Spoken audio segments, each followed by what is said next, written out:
இப்போ ஒரு நல்ல பாம்பு ஒரு வீட்டுக்குள்ள வந்துருச்சுன்னா அது மனுஷனை கடிச்சிருது, உடனே இறந்து போயிடுறாங்க. இப்ப உடனே இப்ப ஒரு பெரிய பாம்பு வந்துருச்சுன்னா நம்ம என்ன பண்றோம், ஒரு ஃபயர் சர்வீஸ்க்கு சொல்றோம், அவங்க பாம்பு பிடிக்கிறவங்க வந்து பிடிச்சி அழகா அது ஃபாரஸ்ட்ல கொண்டு விட்டுறாங்க. ஒரு புலி வந்துருது, இல்ல ஒரு சிங்கம் வந்துருது, ஒரு யானை வந்துருது, அதை என்ன பண்றோம் நம்ம, அப்ப மனுஷன் அது கொன்னுடும் அப்படின்னு சொல்லிட்டு தானே அந்தந்த தொடர்புடைய ஆபீசர்ஸ் கூப்பிட்டு அந்த அதை பிடிக்கக்கூடியவங்களை கூப்பிட்டு அதை பிடிச்சு உயிரோட கொண்டே அதுக்கு இன்ஜெக்ஷன் எல்லாம் போட்டு கொண்டே காட்டுல அதை வாட வச்சுட்டு இருக்கோம்ல, நம்ம பராமரிச்சுட்டு இருக்கோம்ல.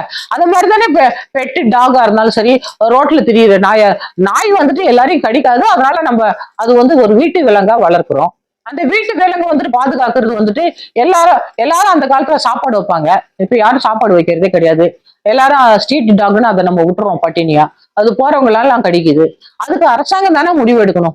அதுக்கு இல்ல சுப்ரீம் கோர்ட் சொன்ன மாதிரி ஒரு காப்பகத்தில் கூட கொண்டு வச்சு அதை நல்லா வளர்த்து அதை பராமரிக்கலாம்.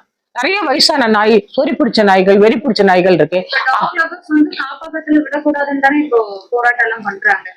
இல்ல, ஏதாவது ஒரு வழி பண்ணிதானே ஆகணும். காப்பகத்துல விட்டா என்ன, அதுக்கு சாப்பாடு கொடுத்து பராமரிக்கணும். இப்ப ரொம்ப வயசாயிடுச்சு அந்த நாய் வெறி பிடிச்சிருக்குன்னா அதை வேற என்ன பண்ண முடியும், காப்பகத்துல தான் வச்சு அதை வளர்க்கணும். அந்த நாயை கொல்ல முடியாதுல்ல.